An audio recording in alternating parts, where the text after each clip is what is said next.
am Ruben Gonzaga of AgriHub Health and Wellness Center. Seller ba ka o buyer? Appeal na sa Buyanihan.co Facebook group and let's do business here, kabayans! Bili na po kayo, pangkain lang.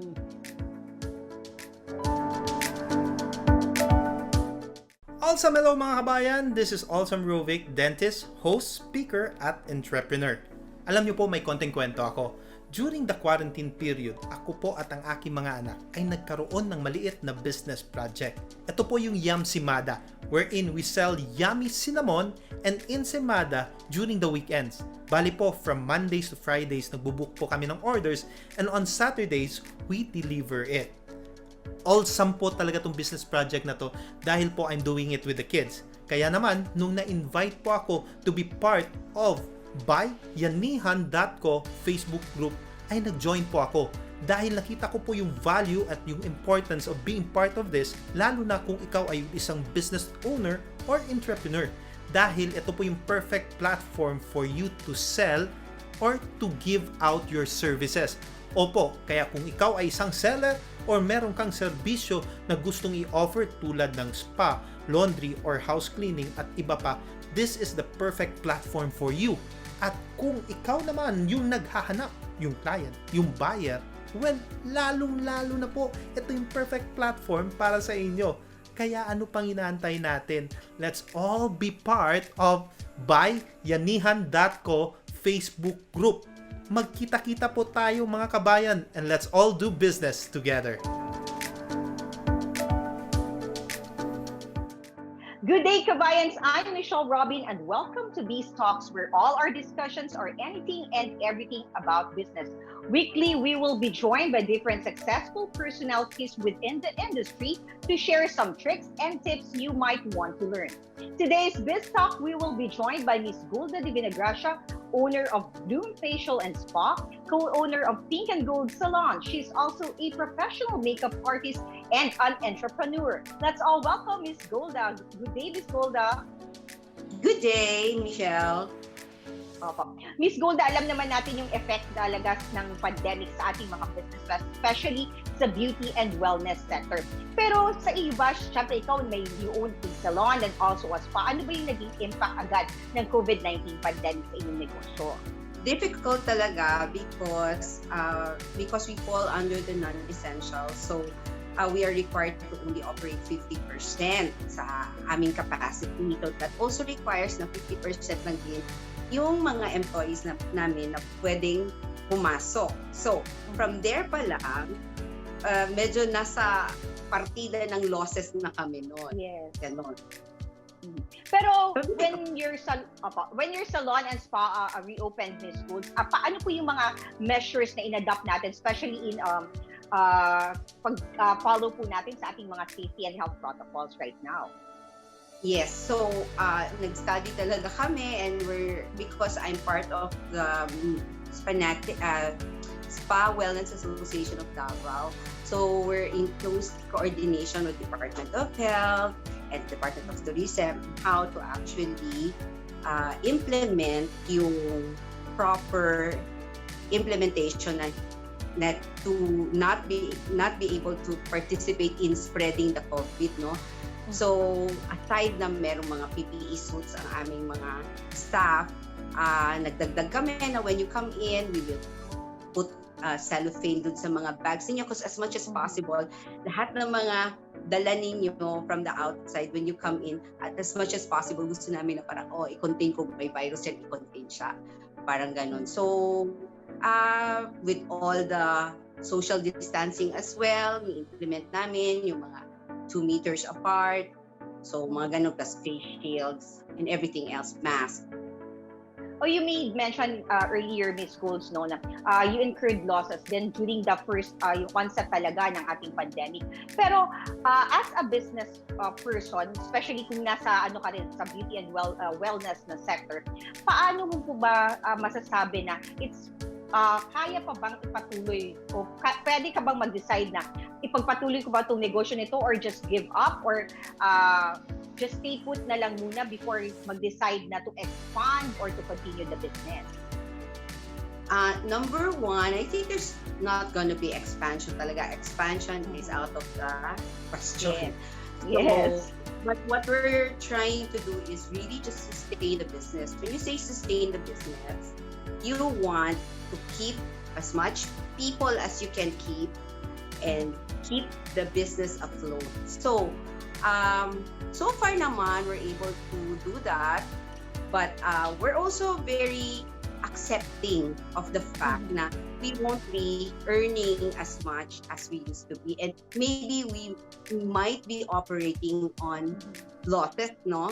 So we just need to really understand that the losses should be manageable, no? Kasi syempre you have to also take into account that you invested so much for this establishment. Like Bloom is already 16 years old and Pink and Gold is already 11 years old. So, plus, may physical establishment kami, may physical store. We also invested a lot on the place. So, we need to weigh in kung yung losses namin every month will be manageable enough also na once the pandemic is controlled and once we go back to the old normal, that we will be able to recoup whatever the losses that we have incurred during the pandemic. Ayan. So ano pa po ba, aside sa sabi natin na we have to consider yung losses natin, ano pa po sa tingin niyo yung mga factors na we have to consider if we were going to continue the business or not? Number one, kasi it becomes a personal or business decision, no? So if you think that your business is like a baby to you, it has a sentimental value to you, and you really have calculated nga na okay, if it's gonna be like 1 year na losses na kaya naman nakapag-ipon ka naman to actually take the blows, then you can decide on that. When you think you will not bleed dry, you will not totally lose all the money or savings that you have in the bank, then you can do that. That becomes a personal decision. It becomes a business decision when you think na it's really going down the drain. It's not gonna come back, diba? So it has to be na right now you have to be very careful in weighing in the numbers. You have to be able to see it as it is, whether or hindi. But also, sometimes meron din tayong feeling kasi na may attachment na tayo sa mga employees natin, di ba? So we also really want to take care of them. So kaya nga tayo, ang battle cry natin always, Miss Michelle, is laban lang laban, di ba? Because really, we are at war. No, we are at war and we have to take the blows. So if we are the economic soldiers, kasi we're not just as business persons, we have to see it from a point of view na we're not just doing business for us, we're also economic soldiers. So our country and economy is at war, and we as small economic soldiers should take the blows, kumbaga. If we need to bleed konti, then and sometimes if we need to be experiencing pain konti, then we have to take part of that talaga. So yun. Ayan. But before we continue, Miss Golda, let's hear some business trivia from Chastain Montano. Hi kabayans! This is Chastain for Biz Trivia. Alam niyo ba kung paano nagsimula ang isa sa mga considered as largest malls in the country and the world na SM? Before SM earned its giant status in the business sector, it has its humble beginnings. It originally started as a shoe store, which was founded by Henry C. in 1958, with its name as Shoe Mart. Then in 1983, C opened the first shopping mall na SM North EDSA na ngayon. And now, SM has 72 malls nationwide. For more biz trivia, visit and like our official Facebook page and join our Facebook community at Buyanihan.com.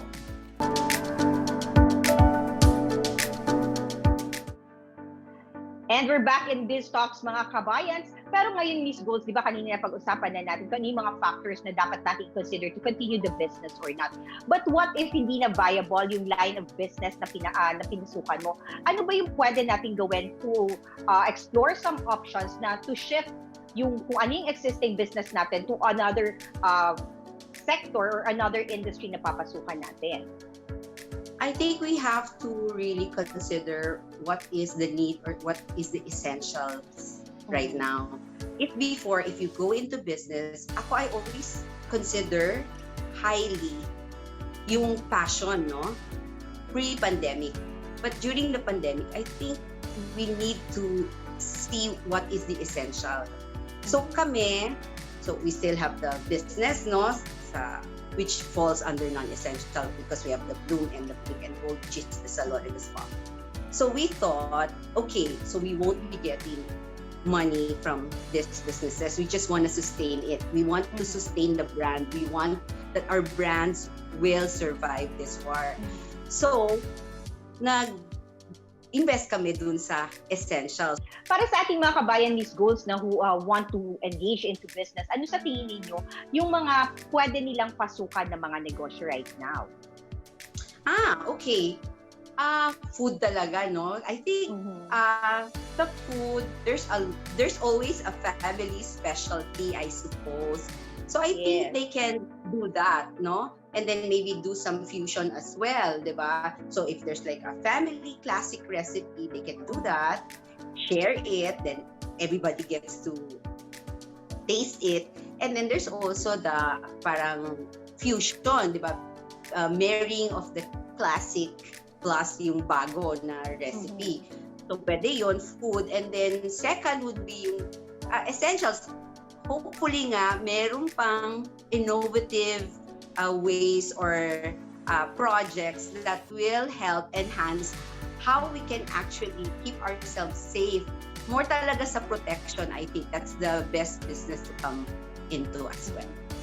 Pero right now ba, Ms. Golda, is it practical to set up a physical store, especially if you're selling products or you're offering services? I don't think so. Kami na meron na dating physical store, we need to just survive it. Diyan na lang kami muna. Talagang, okay, we have to bargain with our landlords and we are blessed naman with landlords na considerate, no? Kasi parang mabuti na lang we have a government that also encourages na ayusin ba, magtulungan tayo na pwedeng huwag nating patayin yung mga SMEs natin. So, ang masama lang kung kung wala kasing physical establishment, puro online, the buyers will be robbed of the experience, no? The buying experience, yung not able to touch it, not able to smell it, not able to fit it, di ba?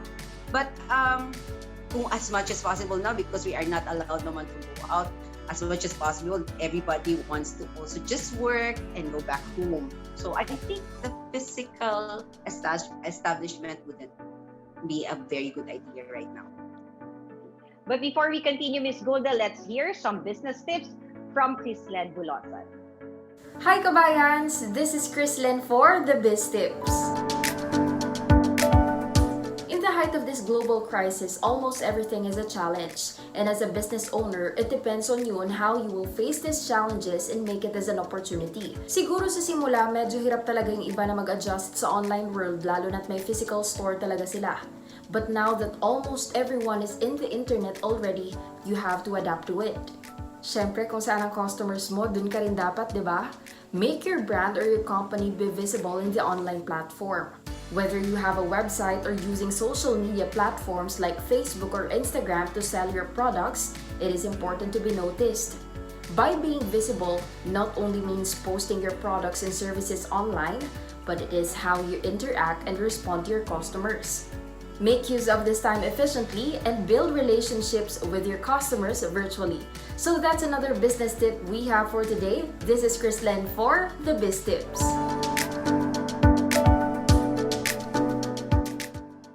Right now mga kabayans, halos lahat siguro tayo, meron na tayong mga online businesses. Pero Miss Golda, gaano ba ka-importante o ano ba yung mga advantage and disadvantages kung nasa online ang selling mo?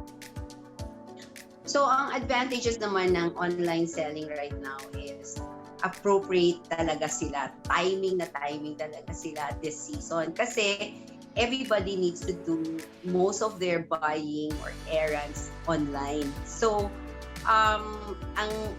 advantageous talaga, no? Yun ang advantage doon. Kasi also helping na hindi kumalat yung COVID. So, it's really part of the mechanism to be successful in our war against COVID. Ang disadvantage naman is also even with our everyday life, we are robbed of yung human interaction na talaga, yung physical human interaction. Yung the buyer and the seller being able to discuss or being able to, in a human way na connection, nawala yun ba? We were all robbed of that. But I think online ngayon has more advantages than disadvantages. Pero sa tingin mo, Miss Gold, ano ba yung dapat or right attitude ng isang online seller para makakuha siya ng mga daming customers at the same time provide them with business transactions? I think just like sa advertising, there's always should be truth in advertising. So there's always should be truth in what you are selling, no? You have to build your reputation very well, especially kasi nga hindi kayo face to face you are not able to weigh each other nga kung okay ba talaga ito siya, hindi siya okay, wala talaga, di ba? So it's now your reputation that will carry your sustainability and success sa iyong business. So that's why I think I see a lot of mga apps na meron talagang parang reviews, right? So you need to be able to service well in terms of truth in what you're claiming your products to be, and then better service in delivery na meron ka talagang stock. So ganun, I think. And lastly, Ms. Golda, before we wrap up our biz talks, can you share some of your tips para sa ating mga kabayans, no? And how do they, kung anong pwede nila gawin to keep their business afloat and to stay positive amidst the pandemic? Okay, tighten our belts talaga siguro, no? So, before, we're enjoying a lot of blessings from our profits. So now we have to take part of the sacrifice, and like me personally, I'm not able to travel, but that's mga little things, that little sacrifice. And then we have to really partake of the sacrifice, so to speak. So wala munang luxury, all basic needs lang muna. You have to practice it yourself as a leader. So you have to really take part of the austerity practices that is being implemented by everyone. So, tapos, another is to have that spirit of bravery ba? I always have this parang mindset na we are at war. So, as soldiers, we have to take part in our responsibility na eventually, since builders tayo of our economy in our country, we have to really try our very best na i-sustain talaga ang business. Kasi kung lahat tayo parang, I'll save myself, I'll just save myself, bahala na lang. Wala talaga, collectively, if that is our mindset, then wala talaga tayong magiging future. So, my advice really is have the mindset na we are at war and we are soldiers ourselves, and we have to fight the fight. Hi. Thank you very much once again, Ms. Golda Divinagracia, for sharing your business tips with us. And so that's all for today, mga kabayans. We hope all our kabayans were able to learn a thing or two in this week's episode. Watch out for another episode of Biz Talk next Sunday at 5 p.m. here at Buyanihan.com Facebook page. I'm Michelle Robin for Biz Talks Today.